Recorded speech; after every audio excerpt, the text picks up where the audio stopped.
It's the final week of the month. You know what that means. It's style study time. And just like with last month, today's style study was actually picked from a poll thanks to my patrons and later my Discord friends. Today we're going to take a look at the incredible semi-realistic art of Vietnamese artist Trung Bui, I hope I said that right, better known by his online name Zed, which I will be referring to him as Zed through this video because I really don't want to be out here mispronouncing someone's name for like 20 minutes straight. If this is your very first style study, hi, welcome, I'm so glad you're here because today we're going to level up your art by like 1,000,000%. Style Study is a regular series we do here on my channel where we take a look at some of our favorite contemporary artists, analyze their work and see what we can learn from it. Keyword, learn. We're not here to plagiarize anyone's work or copy their style, we're only here to learn some really cool art tips and tricks. And the dogs are going crazy. But we're only here to learn some really cool art tips and tricks and see how we can apply them to finding our own unique art style. Today's video will be structured in two parts. In part one, we'll take a look at Zed's work, analyze his style and see what we can learn from it. And part two will be a study of one of his original paintings. The absolutely stunning reference I've chosen today is this one. We won't be doing a part 3 this week, you guys. I feel way too low energy this week. I hope that's okay. If you enjoyed this video and learned something today, please do remember to like and subscribe. Comment below your biggest takeaway from this study. And remember to come say hello on Instagram and Discord. Links are down in the description below. Alrighty, if you're ready, grab a snack, sit back, and let's dive into another style study featuring Zed.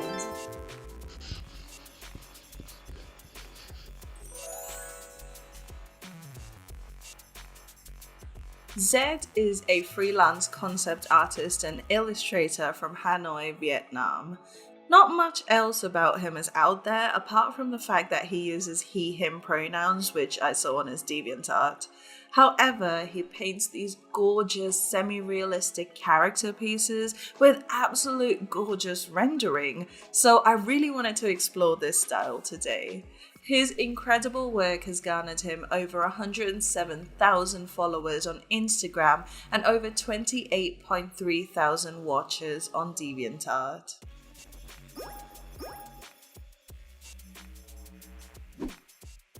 Like I said, Zed paints these absolutely stunning semi-realistic characters that are almost reminiscent of semi-realistic anime, but not quite as extremely stylized. However, the stylization is actually very idealistic in that the faces and bodies are very traditionally appealing. The characters are youthful and attractive. There is a sort of innocence and delicateness about them. Also, they're just straight up pretty, very gentle and feminine. In that way, Zed's art is very conventionalist. Speaking of list, here are 4 key characteristics to Zed's art.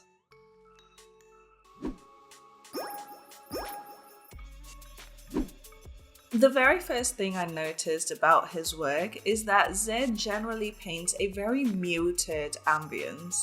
If you look at the lighting and the colors, especially in the skin, the vast majority is very visually quiet and low contrast. I'm talking about the midtones and ambient form shadows here.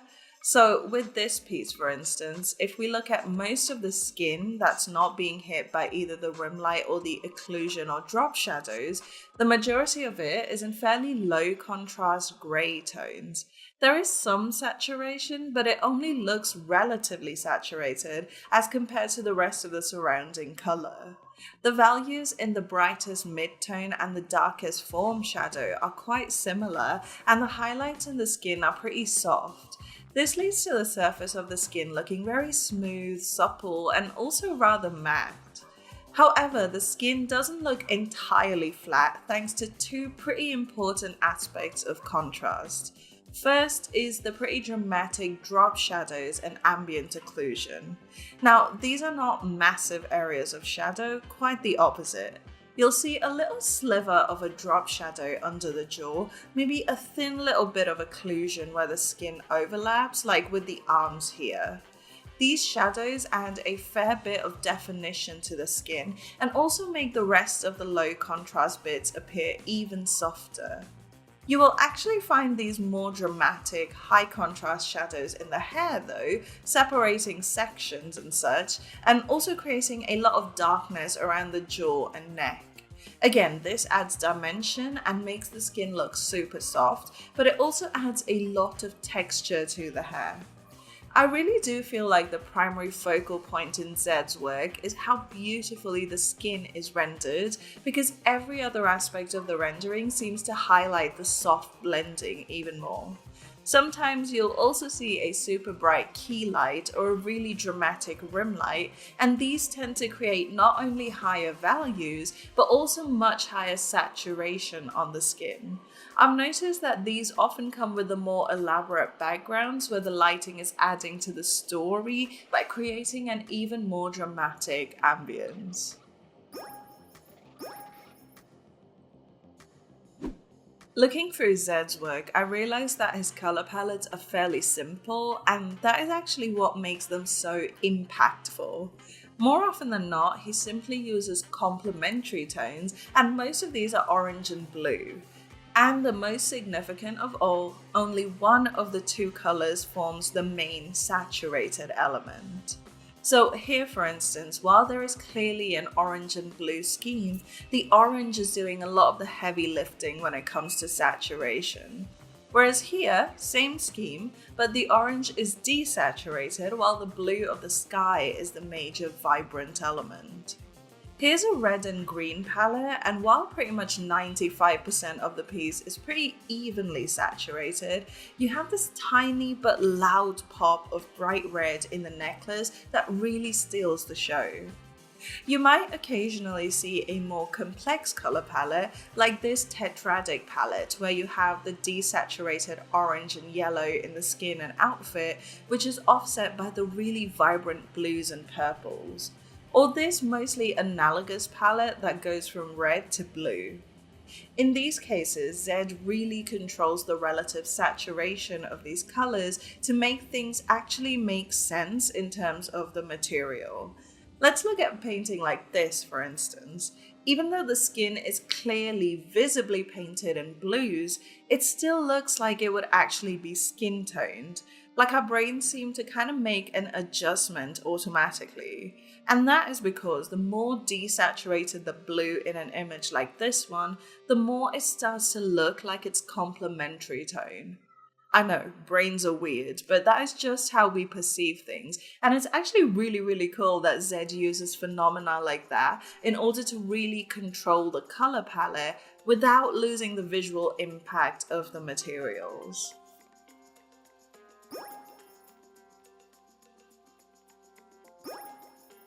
The proportions in Zed's work aren't too wild. It's your classic subtle stylization in order to make the character look almost realistic, but in a super idealized feminine way. So while the eyes are beautifully almond-shaped with dark fluttery lashes, they aren't super oversized or placed low on the head like you'd see in the more extremely stylized proportions out there. In fact, the eyes might actually be just a tiny bit above the midpoint of the face. The nose is slightly smaller than what is realistic, and the nose bridge is pretty much only indicated very subtly, but it's not super minimized. The lips, in my opinion, are kind of simultaneously the least and most stylized part of the face, and here's why. When you look at the shape and the size of the mouth, it's pretty realistic. Nothing is too pouty or too minimized, and it's not too large or too small. However, when it comes to the texture of the lips, it is almost always extremely smooth, quite saturated, and definitely very glossy. One thing I did notice, however, is that both the nose bulb and the mouth are usually placed rather low on the face, or so it appears, because the eyes are a little higher up than usual. This leaves a large flat area of just skin around the center of the face, which is where so much of that blending magic happens. Now, I could be wrong, but my theory is that this elongated space in the center of the face is what creates this sense of delicate innocence. Hear me out. It's like this vast expanse of soft, unmarred skin, and it's like you don't want to see it hurt or scarred. Okay, maybe I'm reading too much into it, but does that make sense? The bodies are very similarly idealized. There's skinny arms and legs, a flat belly, and some subtle curves. Again, potentially believable and realistic, but just pushed slightly towards traditional beauty norms.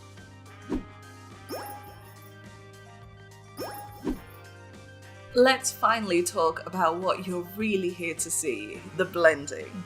I know I made you wait for it, how rude of me, but it was important for us to establish the lighting, colors, values, and facial features because the blending of the skin is where it all comes together. At first glance, the skin looks fully airbrushed, but if you look closer, you'll see that there is an airbrush-like effect, but it's actually a very clever illusion. So an example of truly airbrush painted skin would be the work of RoyTheArt. I think we did a style study about that work before, but do you see how so much of the dimension comes from value shifts as opposed to edge or form control? That is skin that is truly painted with an airbrush. Or so it looks, at least. With Zed's work though, you do see edges, especially where the form shifts. Under the eyes, in the creases of the smile lines and philtrum, where the plane shift of the chin happens, but it still looks smooth and flawless. And that is because, like we saw, the values and saturation are fairly low contrast. But here's what really takes it up a notch. Zed seems to only really blend dark midtones into shadow. If there is a significant value shift, like at the edges of the nostrils here for instance, those edges stay hard. But in places where the midtones are very similar to each other or to the nearby form shadow, those areas get hit by the soft blender. Also, the hue shifts do not get blended. Now, this is a really subtle detail, so put your listening ears on. Let's look at this painting because it seems to be the clearest example. Do you see how her face has a distinctly blue tinted forehead, a distinctly pink nose, and a distinctly yellow jaw? These look perfectly blended into each other, but that's not because they actually are. They only appear blended because the contrast in values and saturation between the three areas is so low. But you won't see overlapping tints or like middle ground colors between them. Same here, do you see the hard edge where the rosiness of the lower cheek switches into the yellow-grey of the upper jaw? Oh, such a tiny detail, and it plays such a trick with your mind. So, to sum up part 1 of this study, here are 4 key characteristics to Zed's art. Number 1, the value and saturation appear muted due to low contrast in the midtones and ambient shadows. This makes the skin look soft and blended. 2, the color palettes are usually fairly simple and complementary, but with the more complex palette, Zed uses saturation control in order to not let them get too vibrant or out of hand.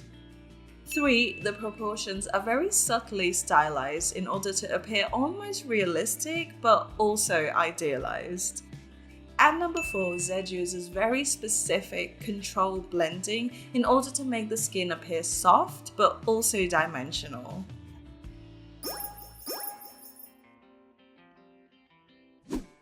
Okay, let's talk about this study. Here's the absolutely gorgeous reference I chose because not only is there some dramatic key light, all of that green is just incredibly eye-catching. I'm a plant lady, okay, shush. Let me start by saying that this study was hard to begin with, and then got easier as it came along actually. What really worried me at the beginning was the likeness. There is a lot of realism going on underneath the subtle stylization, and the more realistic a face is, the harder it is to recreate. However, an added layer to this likeness conundrum is that Zed likes to paint the face to be mostly low contrast skin. There aren't very high contrast like we saw in part 1, and as a result, putting down the sketch becomes increasingly harder with each iteration. I initially got the relative size of the head too large, but don't worry, I did fix it later. For now, we flat. I started by color matching the large areas as best as I could, just using a flat ink brush to paint things by hand. One thing about this style is that the edges are very textured, meaning you don't really need to use things like the lasso select tool in order to select and paint in a super sharp edge. And for the most part here, I grouped layers by the flat color rather than the objects, so the neck tattoo and clothing went on the same layer since they start with the same flat. Alrighty, it's render time. I decided to start with the eyes this time because A, I miss doing that. I used to start with eyes all the time and now I kind of leave them for way later in the process. But B, the eyes are the area of highest contrast and saturation on the face here. So having them in place first allowed me to set the tone for both the values and the saturation in the rest of the face. If you know what the darkest and most saturated tones are, it gives you a frame of reference for how dark, light, saturated, or desaturated the rest of the face will be. It also helped to set the tone for the hair, jewelry, and the leaves to some extent, because the lash line is indeed the darkest element in the painting overall. And from here on out, things start to get a little easier because the rest of this is pretty much a render sesh, and I love a good render sesh. Again, I started by sorting the eyes out and actually realized that there is more of a tilt to the head in the original than in the sketch that I had put down. Also, don't ask me why I decided to do the mouth before doing the second eye. I genuinely don't know. I was watching Taskmaster as I painted, okay, so stop it. At this point, I stepped away for lunch and a bit of a brain refresh, and upon coming back, realized that her proportions were a little off. So I actually used the liquify transform that is in Critter itself, because this is only a 4K canvas, meaning it worked decently well. My regular viewers here know all about my gripes about the Critter liquify tool, but a TLDR version is that it's clunky. Anyway, I also decided it was finally time to hit that skin with a blender. I grabbed the soft smudge brush that is actually in my brush pack and used it to smudge within the mid-tony areas. And also the bit under her collarbone where the key light blends into the mid-tone of the chest. And this is what I'm talking about, you guys. It's literally that easy to make things look super blended and smooth if you put in the right values down first and also make sure to use restraint with the blender brush. After some final refinements, color adjust, and level fixes, here is the study, and I actually really like how it turned out. What do you guys think?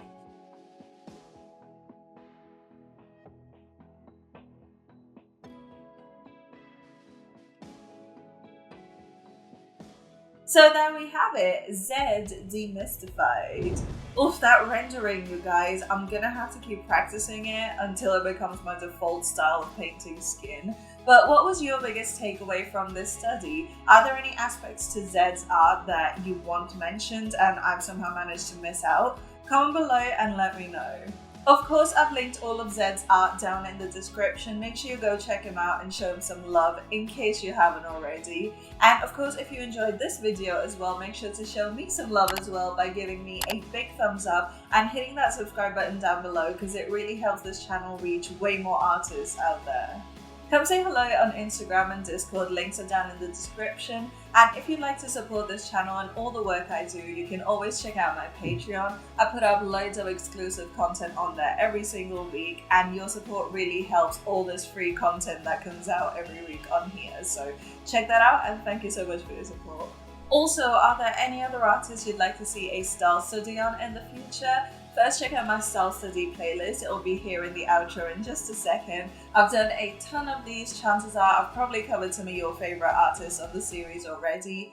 But in case I haven't, feel free to comment below and let me know what artists you'd like to see a study on in the future. Or better yet, come tell me on my Discord server and I'll add them to my ever-growing list. But yeah, that's about everything I have to say today. So thank you guys so much for hanging out with me. I really hope you've enjoyed it as much as I have. Check out some more style studies down here, and I'll see you guys on the next one.